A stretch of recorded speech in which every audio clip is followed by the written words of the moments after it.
ನಮಸ್ಕಾರ. ಭಾಳ ದುಃಖದ ವಿಷಯ ಇವತ್ತು ನಾವು ಕೇಳಿದ್ದೀವಿ.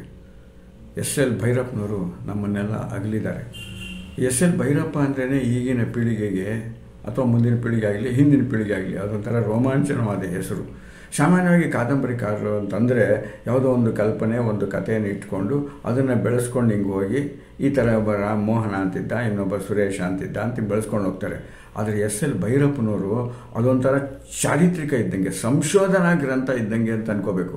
ಅವ್ರನ್ನ ಕಾದಂಬರಿ ಅಂತ ಹೆಸರು ಕರಿಬೋದು ಅವ್ರ ಕೃತಿಗಳಿಗೆಲ್ಲ, ಆದರೆ ಅದು ಬರೀ ಕೇವಲ ಕಾದಂಬರಿ ಅಲ್ಲ, ಸಂಶೋಧನೆ ಇದ್ದು ಜೀವನದ ತತ್ವಗಳನ್ನು ಆಧರಿಸಿ, ಏಕೆಂದರೆ ಅವರು ಫಿಲಾಸಫಿ ಪ್ರೊಫೆಸರ್ ಆಗಿದ್ದವರು. ಹಾಗಾಗಿ ಜೀವನದಲ್ಲಿ ಏನೇ ನಡ್ಕೊಂಡ್ರೂ ಅದರದ ತಳವಾಗಿ ವಿಮರ್ಶೆ ಮಾಡಿ ಅದನ್ನು ಒಂದು ಕಾದಂಬರಿಯ ರೂಪದಲ್ಲಿ ಕೊಟ್ಟಿದ್ದಾರೆ ಹೊರತು ಅದೊಂದು ಕಲ್ಪನೆ ಅಂತ ನಾವು ಹೇಳೋಕ್ಕಾಗೋದೇ ಇಲ್ಲ. ನಿಮಗೊಂದು ಸಣ್ಣ ಘಟನೆ ನಿಮ್ಮ ಹತ್ರ ಹಂಚ್ಕೊಳ್ಬೇಕು. ಅಮೇರಿಕಾಕ್ಕೆ ಒಂದ್ಸಲಿ ಎಸ್.ಎಲ್. ಭೈರಪ್ಪನವ್ರು ಹೋಗಿದ್ರಂತೆ. ಕನ್ನಡದ ಹೆಸರಾಂತ ಒಬ್ಬರು ಕಲಾವಿದರು ಕೂಡ ಅವರ ಅದೇ ಹೋಟ್ಲಲ್ಲಿ ಇಳ್ಕೊಂಡು ಇವರೊಂದು ರೂಮು ಅವರೊಂದು ರೂಮು ಇದ್ದಾಗ ರಾತ್ರಿ ಆದಮೇಲೆ ಒಂದು ಸ್ವಲ್ಪ ಬೆಳಗ್ಗೆ ಎದ್ದು ಫ್ರೆಶ್ ಆಗಿ ಹಿಂಗೆ ಬಂದಾಗ ಎಸ್.ಎಲ್. ಭೈರಪ್ಪನವರು ಆ ಕಲಾವಿದರನ್ನ ಕೇಳಿದ್ರಂತೆ, ಏನು ಮಾಡಿದ್ರಿ, ಹೋಟ್ಲಲ್ಲಿ ಬಂದು ಚೆಕ್ ಇನ್ ಆದ್ರಲ್ಲ, ಆಮೇಲೆ ಏನು ಮಾಡಿದ್ರಿ? ಏನಿಲ್ಲ ಸರ್, ಪ್ರಯಾಣ ಎಲ್ಲ ಸುಸ್ತಾಗಿತ್ತಲ್ಲ, ಹಾಗಾಗಿ ಒಂದು 2 ಗಂಟೆ 3 ಗಂಟೆ ಚೆನ್ನಾಗಿ ನಿದ್ದೆ ಮಾಡಿಬಿಟ್ಟೆ ಅಷ್ಟೇ ಅಂದ್ರಂತೆ. ಅವಾಗ ಎಸ್.ಎಲ್. ಭೈರಪ್ಪನವ್ರು ಏನಂದ್ರಂತೆ ಗೊತ್ತಾ? ಅಲ್ಲ ಸ್ವಾಮಿ, ನಿದ್ದೆ ಮಾಡೋಕ್ಕೆ ಇಂಡಿಯಾದಿಂದ ಇಲ್ಲಿಗೆ ಬರಬೇಕಾಗಿತ್ತಾ? ಅದು ನಮ್ಮೂರಲ್ಲೇ ಮಾಡ್ಬೋದಾಗಿತ್ತಲ್ಲ. ಬೇರೆ ಊರಿಗೆ ಯಾವಾಗಲಾದ್ರೂ ನಾವು ಬಂದಾಗ ಅಲ್ಲಿರೋ ಜನಗಳನ್ನು ಮೀಟ್ ಮಾಡಬೇಕು, ಸ್ಥಳಗಳನ್ನು ಭೇಟಿ ಮಾಡಬೇಕು. ಆಗ ನಮಗೆ ನಾಲೆಡ್ಜ್ ಇಂಪ್ರೂವ್ ಆಗುತ್ತೆ, ನಮ್ಮ ಅನುಭವ ಜಾಸ್ತಿ ಆಗುತ್ತೆ. ಅದನ್ನು ತಿಳ್ಕೊಳ್ಳೋಕ್ಕೋಸ್ಕರ ಪ್ರವಾಸ ಮಾಡಬೇಕೇ ಹೊರತು ಸುಮ್ಮನೆ ನಿದ್ದೆ ಮಾಡೋಕ್ಕೆ, ಖುಷಿಯಾಗಿರೋದಕ್ಕೆ ಅಂತ ಅಲ್ಲ ಅಂತ ಹಿಂಗೆ ಹೇಳಿದ್ರು ಅಂತ ಆ ಕಲಾವಿದರು ಭಾಳ ಪಶ್ಚಾತ್ತಾಪ ಪಡ್ಕೊಂಡ್ರಂತೆ. ಹಾಗೆ ಎಲ್ಲೇ ಹೋದ್ರೂ ಯಾವುದೋ ಒಂದು ಊರಿಗೆ ಅಂತ ಎಸ್.ಎಲ್. ಭೈರಪ್ಪನವ್ರು ಹೋದರೆ ಬೆಳಗ್ಗೆ ಎದ್ದು ಸ್ನಾನ ಮಾಡಿ ತಿಂಡಿ ತಿಂದು ಒಂದು ಬ್ಯಾಗ್ ತಗೊಳಕೊಂಡು ಸುಮ್ಮನೆ ಹೊರಟಾಗ್ತಾ ಇದ್ರಂತೆ. ಅಲ್ಲಿರೋ ಜನಗಳಿಗೆಲ್ಲ ಹೇಳ್ತಾ ಇದ್ರು, ಆ ಮನೇಲಿ ಇಳ್ಕೊಂಡಿದ್ದವ್ರಿಗೆ, ನನಗೋಸ್ಕರ ನೀವು ಹುಡುಕಬೇಡಿ, ಊಟಕ್ಕೆ ಕಾಯಬೇಡಿ, ನಾನು ಯಾವಾಗಲೂ ಹೋಗಿ ನಾನು ಬೆಳಗ್ಗೆ ಸಾಯಂಕಾಲ ಅಥವಾ ರಾತ್ರಿ ವಾಪಸ್ ಬರ್ತೀನಿ ಅಂತ ಒಂದು ಬ್ಯಾಗ್ನಲ್ಲಿ ಒಂದು ಪೇಪರು ಪೆನ್ಸಿಲ್ ಹಿಡ್ಕೊಂಡು ಸುಮ್ಮನೆ ಹಿಂಗೆ ಹೋಗ್ತಾ ಇರೋದು. ಅಲ್ಲಿ ಬರೋ ಅನುಭವಗಳನ್ನೆಲ್ಲ ಗಟ್ಟಿಯಾಗಿ ಇಟ್ಕೊಂಡು ಪೇಪರಲ್ಲಿ ಹಾಕ್ಕೊಂಡು ಆಮೇಲೆ ಅದನ್ನು ಕಾದಂಬರಿಯಾಗಿ ಬರೀತಾ ಇದ್ರು.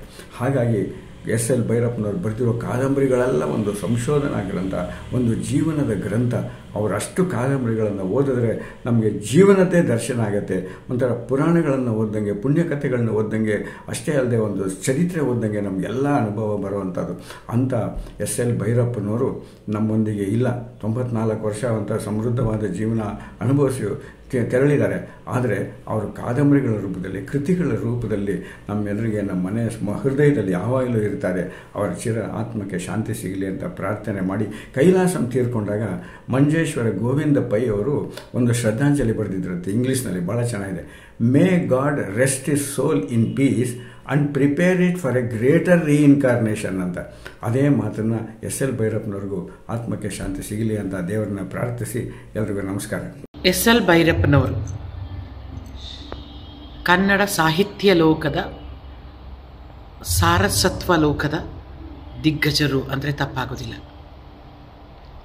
ಸಾಹಿತ್ಯಕ್ಕಿಂತ ನನಗೆ ಹೇಗೆ ಅವರು ಗೊತ್ತಿದೆ ಅಂತಂದರೆ, ನಾನು ಚಿತ್ರರಂಗದಿಂದ ಬಂದಿರೋದು ಆಗಿದ್ದರಿಂದ ನಾನು ಅವರ ಕಾದಂಬರಿ ಮತದಾನದಲ್ಲಿ ಪಾತ್ರ ಮಾಡಿದಾಗ ಮೊಟ್ಟ ಮೊದಲ ಬಾರಿಗೆ ಅವರನ್ನು ನಾನು ಭೇಟಿ ಮಾಡಿದ್ದು. ಇಬ್ಬರು ಒಂದೇ ವೇದಿಕೆಯನ್ನು ಹಂಚಿಕೊಂಡಿದ್ದು ಆ ಚಿತ್ರದ ಮುಹೂರ್ತದಲ್ಲಿ. ಅದಾದ ಮೇಲೆ ಆ ಚಿತ್ರ ಮುಗಿದ ಮೇಲೆ ಒಂದು ದೊಡ್ಡದಾಗಿ ಪ್ರೀ ರಿಲೀಸ್ ಇವೆಂಟ್ ಆಯಿತು. ಆವಾಗ ಎಲ್ಲರೂ ದೊಡ್ಡ ದೊಡ್ಡ ರಾಜಕೀಯ ಧುರೀಣರು ಎಲ್ಲರೂ ಬಂದಿದ್ದರು. ಆಗ ಎಸ್.ಎಲ್. ಭೈರಪ್ಪನವರು ಬಂದಿದ್ದರು. ನನಗೆ ಅಷ್ಟು ಪರಿಚಯ ಇಲ್ಲದೇ ಇರೋ ಕಾರಣ ನಾನೇನು ಅವರ ಹತ್ರ ಹೋಗಲಿಲ್ಲ, ದೂರನೇ ನಿಂತಿದ್ದೆ. ಆದರೆ ನನ್ನನ್ನು ನೋಡಿ, ನನ್ನನ್ನು ಹುಡುಕಿ ಕರೆದು ಬಹಳ ಚೆನ್ನಾಗಿ ಪಾತ್ರ ಮಾಡಿದ್ಯಾ ಅಂತಂದಾಗ ನನಗೆ ಆಸ್ಕರ್ ಸಿಕ್ಕಷ್ಟೇ ಖುಷಿಯಾಯಿತು. ಅವರು ಈ ಚಿತ್ರ ಪ್ರಾರಂಭದಕ್ಕೆ ಮುಂಚೆ ಒಂದು ಪ್ರಶ್ನೆ ಕೇಳಿದರು, ಮತದಾನ ಕಾದಂಬರಿ ನೀನು ಓದಿದ್ಯಾ ಅಂತ. ಕಾನೂರು ಸುಬ್ಬಮ್ಮ ಹೆಗ್ಗಡತಿ ಚಿತ್ರ ಪಾತ್ರ ಮಾಡಿದ ಮೇಲೆ ಓದುವಂಥ ಅಭ್ಯಾಸವನ್ನು ಬೆಳೆಸ್ಕೊಂಡ ನಾನು ಮತದಾನ ಕಾದಂಬರಿಯನ್ನು ಖಂಡಿತವಾಗಲೂ ಓದಿದ್ದೆ. ಅದು ನನಗೆ ತುಂಬ ಸಂತೋಷ ಕೊಟ್ಟಂಥ ವಿಚಾರ. ಹಾಗೂ ಅವರ ಹಲವಾರು ಕಾದಂಬರಿಗಳನ್ನು ಓದಿದ್ದೇನೆ. ಅದರಲ್ಲಿ ನನಗೆ ಇಷ್ಟ ಆಗಿದ್ದು, ನನಗೆ ಸವಾಲು ಅನಿಸಿದ್ದು ಪರ್ವ ಕಾದಂಬರಿ. ಯಾಕಂದರೆ ಅದು ಅವರ ಎಲ್ಲ ಕಾದಂಬರಿಗಳಲ್ಲಿಯೂ ಕೂಡ ನಮ್ಮ ಭಾರತೀಯ ಸಂಸ್ಕೃತಿಯ ಜೊತೆಗೆ, ಇತಿಹಾಸದ ಜೊತೆಗೆ, ತಾತ್ವಿಕದ ಸತ್ವಗಳ ಜೊತೆಗೆ ಪದಗಳನ್ನು ಜೋಡಿಸಿ ಬರೆಯೋದಿದೆಯಲ್ಲ, ಅದು ಎಂಥವರೆಗೂ ಆಕರ್ಷಣೀಯ. ಅದರಲ್ಲೂ ಪರ್ವ ಮಹಾಭಾರತದ ಒಂದು ಇನ್ಫ್ಲೂಯೆನ್ಸನ್ನು ಇಟ್ಕೊಂಡು ಬರೆದಂಥ ಒಂದು ಕಾದಂಬರಿ. ಆ ಕಾದಂಬರಿ ಎಷ್ಟು ಸೆಳೀತು ನನಗೆ ಅಂತಂದರೆ ಈಗಲೂ ಕೂಡ ಸಾರ್ವಕಾಲಿಕ. ಅದು ಎಸ್.ಎಲ್. ಭೈರಪ್ಪನವರು ದೈಹಿಕವಾಗಿ ನಮ್ಮ ಜೊತೆ ಇರದೇ ಇರಬಹುದು, ಅವರ ಧ್ವನಿ ನಮಗೆ ಕೇಳದೇ ಇರಬಹುದು, ಆದರೆ ಅವರ ಪದಗಳು ಖಂಡಿತವಾಗಲೂ ನಮಗೆ ಯಾವಾಗಲೂ ಮಾತನಾಡ್ತಾ ಇರ್ತವೆ. ಅವರ ಆತ್ಮಕ್ಕೆ ಶಾಂತಿ ಸಿಗಲಿ, ಅವರ ಮನೆಗೆ, ಅವರ ಅಭಿಮಾನಿಗಳಿಗೆ ಅವರಿಲ್ಲದ ದುಃಖವನ್ನು ಭರಿಸುವ ಶಕ್ತಿ ಆ ಭಗವಂತ ಕರುಣಿಸಲಿ ಅಂತ ಬೇಡ್ಕೊಳ್ತೀನಿ. ನಮಸ್ಕಾರ. ನಿಜವಾಗ್ಲೂ ಇವತ್ತು ದುರ್ದಿನ. ಸಾಹಿತಿ, ಅಕ್ಷರ ಮಾಂತ್ರಿಕ ಎಸ್.ಎಲ್. ಭೈರಪ್ಪ ಇವತ್ತು ನಮ್ಮನ್ನು ಅಗಲಿದ್ದಾರೆ. ಇಡೀ ಭಾರತವನ್ನು ಅಧ್ಯಯನ ಮಾಡಿದ ಅವರು ಧೀಮಂತ ವ್ಯಕ್ತಿಯಾಗಿದ್ದರು. ನಿರ್ಭೀತ ಮತ್ತು ಕಾಲಾತೀತ ಚಿಂತಕರಾಗಿದ್ದರು ಅವರು. ಭೈರಪ್ಪನ ನಾವು ಹೆಂಗಿತ್ತು ಅಂತಂದ್ರೆ, ಭೈರಪ್ಪನು ಓದಿದ್ರೆ ಏನೋ ಸಾರ್ಥಕ ಜೀವನ ಅಂತ ಅನಿಸ್ಬಿಟ್ಟಿತ್ತು. ಆಗಿನ ಸಂದರ್ಭದಲ್ಲಿ ನಮ್ಮ ವಯೋಮಾನದವರು ಭೈರಪ್ಪನ ಓದಲಿಲ್ಲದ್ರೆ ಪತ್ರಿಕೋದ್ಯಮಕ್ಕೆ ಬರ್ತಿರ್ಲಿಲ್ಲ. ಆ ಪರಿ ಅವ್ರದ್ದು ಟ್ರೆಂಡ್ ಆಗಿತ್ತು. ಅಂತ ಭೈರಪ್ಪನ ಇವತ್ತು ನಾವು ಕಳ್ಕೊಂಡಿದ್ದೀವಿ. ಅವ್ರ ಬರಹಗಳು, ಅವ್ರ ಕಾದಂಬರಿಗಳು ನಮ್ಮ ಜೊತೆಗಿರ್ತವೆ. ಭೈರಪ್ಪವರೇ, ನಿಮ್ಮ ಆತ್ಮಕ್ಕೆ ಶಾಂತಿ ಸಿಗಲಿ. ನಮಸ್ಕಾರ ಸ್ನೇಹಿತರೆ. ಎಸ್.ಎಲ್. ಭೈರಪ್ಪ ಕನ್ನಡದ ಹೆಮ್ಮೆಯ ಕಾದಂಬರಿಕಾರ, ಬರಹಗಾರ ಮತ್ತು ವಿಶಿಷ್ಟ ಒಳನೋಟ ಮತ್ತು ವಿಶಿಷ್ಟ ಗ್ರಹಿಕೆಯ ಬರಹಗಾರ. ನಮ್ಮಲ್ಲಿ ಬೇಕಾದಷ್ಟು ಪಂಥಗಳು, ಒಂದು ನವ್ಯೋತ್ತರ, ಬಂಡಾಯ, ದಲಿತ, ಯಾವುದೇ ಪಂಥಕ್ಕೂ ಸೇರದೆ, ಯಾವುದೇ ಚಳುವಳಿಯ ಪ್ರಭಾವಕ್ಕೆ ಒಳಗಾಗದೆ ತನ್ನದೇ ಆದ ಒಂದು ಗ್ರಹಿಕೆಯ ಮೂಲಕ ಬರಹವನ್ನು ಶುರು ಮಾಡಿದರು. ಆ ಬರಹ ಅವರಿಗೆ ಬಂದಿದ್ದು ಜೀವನದ ಅನುಭವದ ಮೂಲಕ ಮತ್ತು ಅಲ್ಲಿ ಇಲ್ಲಿ ಓಡಾಡಿ ಸುತ್ತಾಡಿ ಬದುಕನ್ನು ಅವರು ಕಂಡದ್ರ ಮೂಲಕ. ಇದರ ಪರಿಣಾಮವಾಗಿ ಅವರಿಗೆ ಪುರಾಣಗಳನ್ನು ವಿಭಿನ್ನವಾಗಿ ನೋಡುವ ಒಂದು ಕಲೆ ಸಿಕ್ತು. ಮಾನವೀಯ ಸೆಲೆಯಲ್ಲಿ ಪುರಾಣದ ಪಾತ್ರಗಳನ್ನು ಮತ್ತೊಮ್ಮೆ ಮರುಸೃಷ್ಟಿ ಮಾಡುವ ಮೂಲಕ ಅವರು ಕಾದಂಬರಿ ಜಗತ್ತಿಗೆ, ಭಾರತೀಯ ಬರಹದ ಜಗತ್ತಿಗೆ ಒಂದು ಹೊಸ ಕೊಡುಗೆಯನ್ನು ಕೊಟ್ಟರು.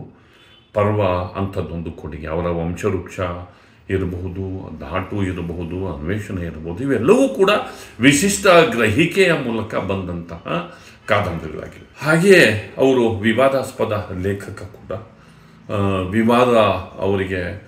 ಅವರಿಗೂ ವಿವಾದಕ್ಕೂ ಒಂದು ರೀತಿಯಲ್ಲಿ ಅದ್ಭುತವಾದ ನಂಟು. ಅವರ ಆವರಣ ಕೃತಿಯನ್ನು ಓದಿದವರಿಗೆ ಅವರು ಎಷ್ಟು ಬಲಪಂಥೀಯ ಸಿದ್ಧಾಂತವನ್ನು ಒಪ್ಕೊಂಡಿದ್ದ ವ್ಯಕ್ತಿ ಅನ್ನೋದು ನಮಗೆ ಗೊತ್ತಾಗುತ್ತೆ. ಮತ್ತು ಈ ಕಾರಣಕ್ಕಾಗಿ ಅನಂತಮೂರ್ತಿ ಮತ್ತು ಕಾರ್ನಾಡ್ ಅಂತಹವರ ಜೊತೆಗೆ ಸಂಘರ್ಷಕ್ಕೆ ಇಳಿದಂತಹ ಬೇಕಾದಷ್ಟು ಸನ್ನಿವೇಶಗಳು ಕೂಡ ಸೃಷ್ಟಿಯಾಗಿವೆ. ಆದರೂ ಕೂಡ ತನ್ನ ನಿಲುವನ್ನು ಬಿಟ್ಟುಕೊಡದಂತಹ ಲೇಖಕ. ಯಾವುದೇ ಒಂದು ಪಾತ್ರವನ್ನು ಸೃಷ್ಟಿ ಮಾಡಬೇಕಾದ್ರೆ ಆ ಜಾಗಕ್ಕೆ ಹೋಗಿ ಅದಕ್ಕೆ ಚರಿತ್ರಾರ್ಹ ಸಂಗತಿಗಳನ್ನು ಕೆದಕಿ ತನ್ನ ಪಾತ್ರಕ್ಕೆ ಅಥವಾ ತನ್ನ ಸೃಷ್ಟಿಗೆ ಪೂರಕವಾದ ದಾಖಲೆಗಳನ್ನು ಹುಡುಕಿ ಇವರನ್ನು ಸಂಶೋಧಕರನ್ನು ಎಲ್ಲರನ್ನು ಮಾತಾಡಿಸ್ಕೊಂಡು ಬಂದು ಅವರು ಬರೀತಿದ್ದಂಥವ್ರು. ಆದರೂ ಕೂಡ ಎಲ್ಲೋ ಒಂದು ಕಡೆ ಅವರು ಕೆಲವು ಸರಿ ಅವರು ನಂಬಿಕೊಂಡ ಸಿದ್ಧಾಂತದ ಕಾರಣಕ್ಕೆ ಅವರ ಪಾತ್ರಗಳು ಒಂದು ಸೈಡ್ ಜಗ್ತಾ ಇದ್ದಂತಹ ಸನ್ನಿವೇಶಗಳು ಕೂಡ ಇದ್ವು. ಅದೇನೇ ಇರಲಿ, ಕನ್ನಡದ ಸ್ಟಾರ್ ಬರಹಗಾರ ಭೈರಪ್ಪನವರು ಅವರ ಕೃತಿಗಳ ಮರುಮುದ್ರಣವನ್ನು ಕಂಡರೆ ಗೊತ್ತಾಗುತ್ತೆ. ಅವರ ಕೃತಿಗಳು ಬರೋದಕ್ಕಿಂತ ಮೊದಲೇ ಮುಂಗಡವಾಗಿ ಜನ ಕಾಯ್ದಿರಿಸ್ತಾ ಇದ್ದರು. ಅಷ್ಟೊಂದು ಜನಪ್ರಿಯರಾದಂತಹ ಭೈರಪ್ಪನವರು ಇನ್ನಿಲ್ಲ ಅನ್ನೋದು ನಿಜಕ್ಕೂ ಕನ್ನಡ ಸಾರಸ್ವತ ಲೋಕಕ್ಕೆ ದೊಡ್ಡ ನಷ್ಟ ಅಂತಲೇ ಹೇಳಬೇಕಾಗುತ್ತೆ.